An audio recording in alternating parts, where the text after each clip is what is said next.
এটা নিয়ে আনলাম তাদের জন্য যারা 12 তারিখ আপনার লাইভটা পুরো দেখতে পারেননি, সময় দিতে পারেননি। তো আপনারা যদি জানতে চান কে হেরেছেন, কে জিতেছেন, তাহলে ভিডিওটি আপনারা সম্পূর্ণ দেখুন। ভিডিওটির মধ্যে রয়েছে 8 রাকাত তারাবি এবং 20 রাকাত তারাবি নিয়ে বক্তব্য।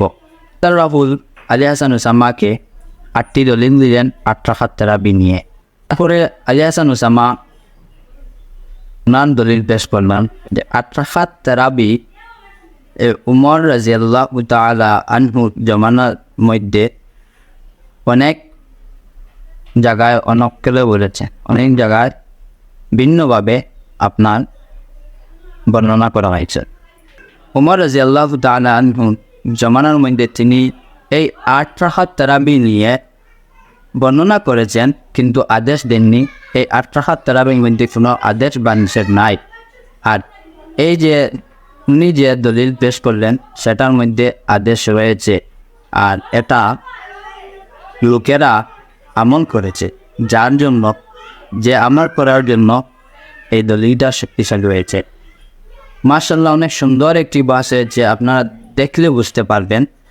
যারা পুরোপুরি দেখছেন না তাদের জন্য উচিত হলো একবার ভিডিওটি সম্পূর্ণ দেখা এবং মনোযোগ সহকারে শোনা। এটা রাহুল চেয়েছিলেন যে আলী হাসান ওসামাকে দুমড়ে মুচড়ে দিতে, উনি বলেছেন দুমড়ে মুচড়ে দিয়েছেন।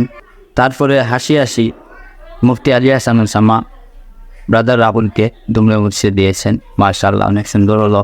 প্রমাণিত হলো এটা যে 20 রাকাত তারাবির মধ্যে লোকেরা আমল করেছে, আর যেটা আমল বেশি হয়ে থাকে সেটাকে শক্তিশালী বলা হয়। তার জন্য 20 রাকাত তারাবি সাব্যস্ত হলো। আর 8 রাকাত তারাবি যদিও দলিল সহি থাকে, দলিল থাকে, এই 8 রাকাত তারাবির মধ্যে আদেশ করা হয়। আলী হাসান ওসামা অনেক সুন্দর করে বুঝিয়ে দিলেন। মাশাআল্লাহ,